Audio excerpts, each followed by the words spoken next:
we are into the international window, and we'll just be looking, a little at the Eagles, the Super Eagles of Nigeria. Before the Super Eagles of Nigeria, we had the Libya crisis all over again. Now, this time around, it's the South Sudan national team. When is the FIFA? When is CAF? When is FIFA? When are they going to understand that you can joke with the lives of teams? I mean, this is a Libyan nation contested by at least 3 governments. Now, why would we have a Libya national team? Why would an international football match still be going on in Libya? It's absurd. Then CAF needs to put a stop to this. If CAF is not going to do anything as regards stopping Libya from playing international football anymore, then the African nations need to come together, especially those who are in a group with Libya. They need to come together and tell themselves, we are not going to Libya for any match. Let that be. If CAF is going to award Libya the 3 points, they can go ahead and award Libya the 3 points and see if that would be fair enough, if that wouldn't undermine the spirit of the game. There needs to be a stop to the Libyan fiasco. To the Super Eagles of Nigeria. Now, we've had 2 games being played under Eric Chell, and that's the Rwanda game in Kigali and against Zimbabwe, the Warriors of Zimbabwe at Uyo. Now, the first game, for starters, we are beginning to see the Eric Chell philosophy being imbibed in the team. At a point, Eric Chell was playing 4-4-2, a 4-4-2 diamond formation, and into the game he changed it into 4-3-3 in Kigali. He also needs to understand that there's still a little bit of, it's to be expected being a new coach. There's still a little bit of tweaking that he needs to do to the team. For instance, I feel that the staffing, he needs to put square pegs in square holes. For instance, if in the midfield you have an Iwobi is more of an attacking midfielder.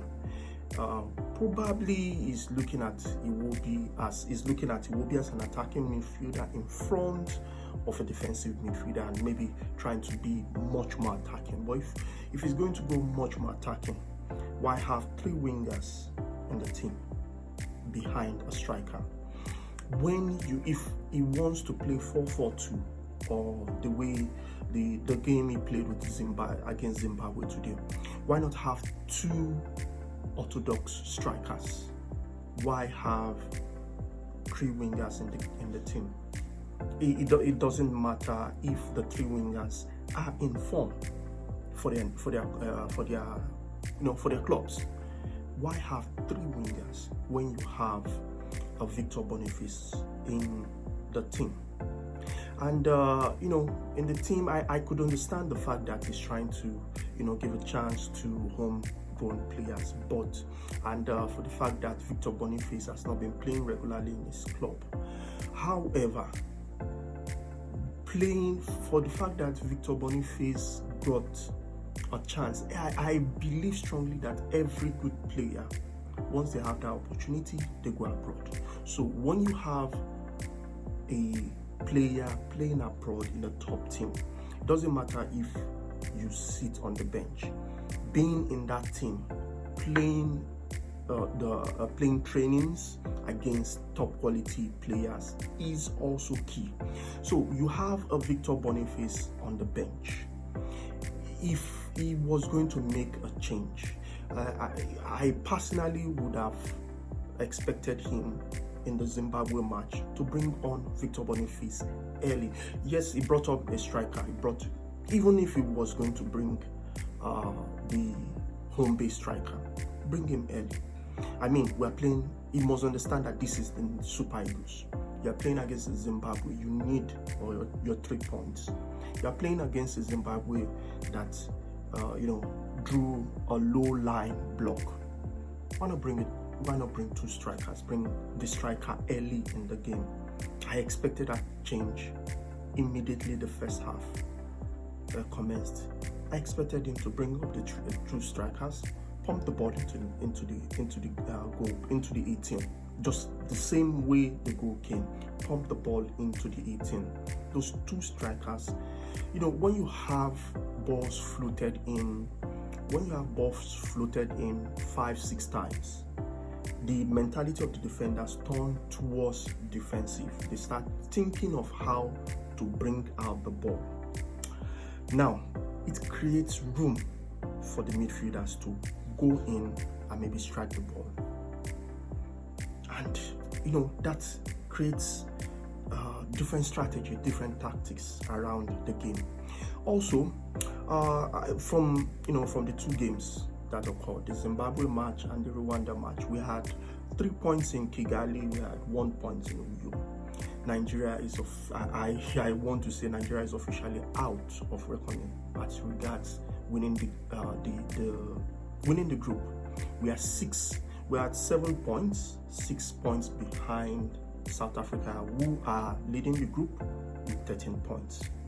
Now, we have 4 games to go. That means we are expecting South Africa to lose 2 matches and then we win 4 of our matches. Now, we've been only able to get 1 win so far in the competition. How do we get 4 wins now, not just 4 wins? I see that as mission impossible. Now, there could also be a situation whereby we come second. Now, when you look at the rest of the teams that are in second place right now, you have a team on 15 points, 15 or 13 points, 15 points, Burkina Faso, I think. How do we match up?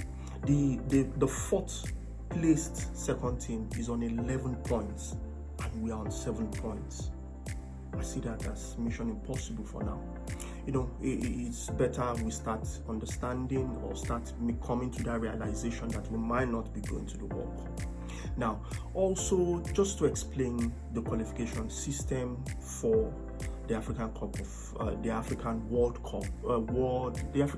Cup qualification series. We have 9 groups. The winners of the 9 groups qualify automatically, and Africa has 10 slots. Imagine Africa having 10 slots and Nigeria not qualifying.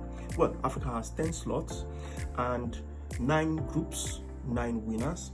Then we would be having the 4 best second place slug it out for the last slot. Now, that ordinarily is where Nigeria falls in now. Can we make that?